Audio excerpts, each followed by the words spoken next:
Mirella, la mamma di Giorgio, un ragazzo di 16 anni che da febbraio è in cura al Mayer.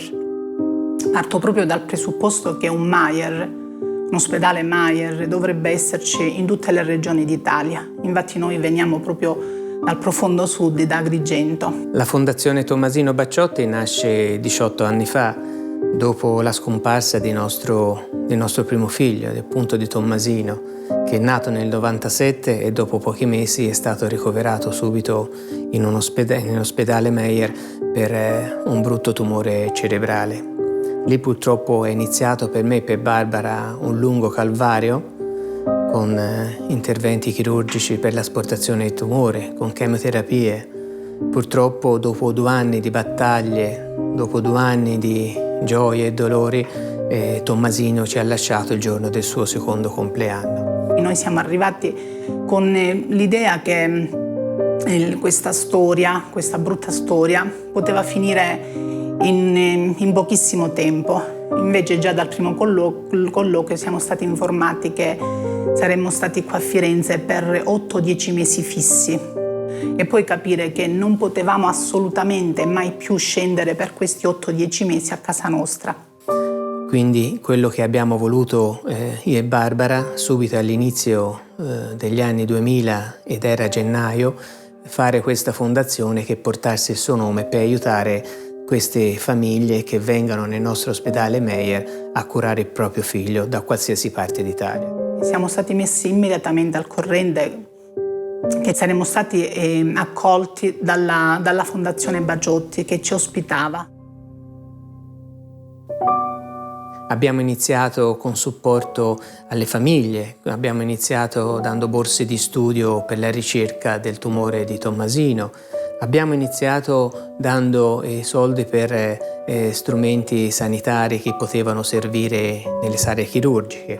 Perché abbiamo visto un appartamento meraviglioso, non potevamo immaginare nulla di ciò, perché a noi in quel mese e mezzo, ma tutta la situazione, ci mancavano anche i gesti quotidiani, che poteva essere tipo fare un caffè la mattina e magari così prenderlo con calma, oppure anche la sera, e avere comunque la certezza che mio figlio poteva essere ospitato in un ambiente sano, pulito, accogliente in tutto e per tutto. Ma soprattutto quello che abbiamo voluto fare è creare un'accoglienza per queste famiglie, per questi genitori.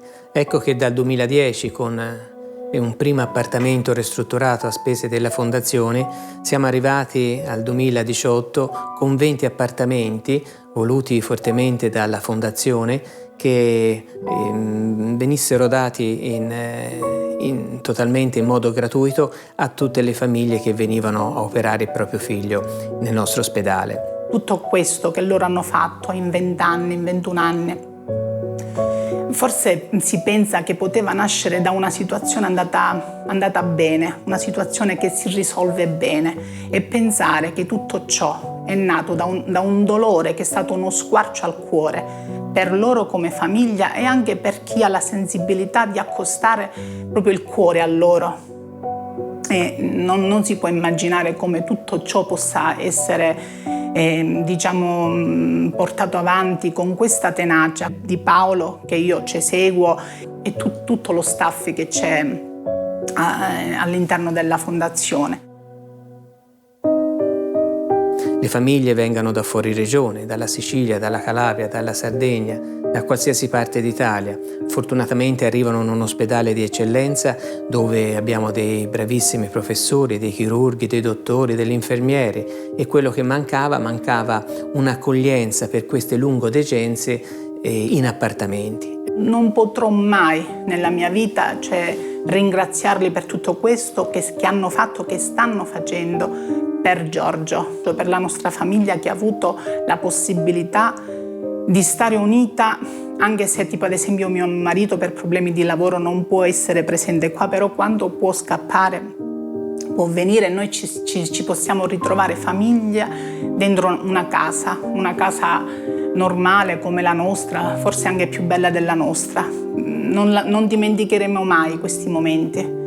Quindi la famiglia che lasciano al suo paese per venire in un'altra città, in un'altra regione, le diamo la possibilità di ricompattarla qui a Firenze per seguire il proprio bambino. Quindi pensate voi, una famiglia che arriva dal sud, trovare un appartamento, trovare una casa, quanto può costare, e noi le evitiamo tutte queste difficoltà proprio perché vogliamo stargli vicino. Siamo noi forse nell'ultima fase del percorso di Giorgio, spero che tutto potrà andare bene, ma questa famiglia, che è la famiglia Bagiotti, noi non la scorderemo mai, perché proprio ci sono i nostri angeli a Firenze. Ne abbiamo incontrati tanti in questo periodo, ma loro sono proprio, hanno il primo posto, senza nessun dubbio. Quindi un grazie di cuore alla famiglia Federighi che ci assiste ormai da tantissimi anni in questo nostro lungo percorso. E quindi felicissimi di poter continuare nell'ingrandirsi, e un grazie di cuore veramente a tutti per tutte le persone che ci seguono e che ci aiutano in questo progetto veramente importante, veramente determinante per un bambino malato di tumore e i suoi genitori.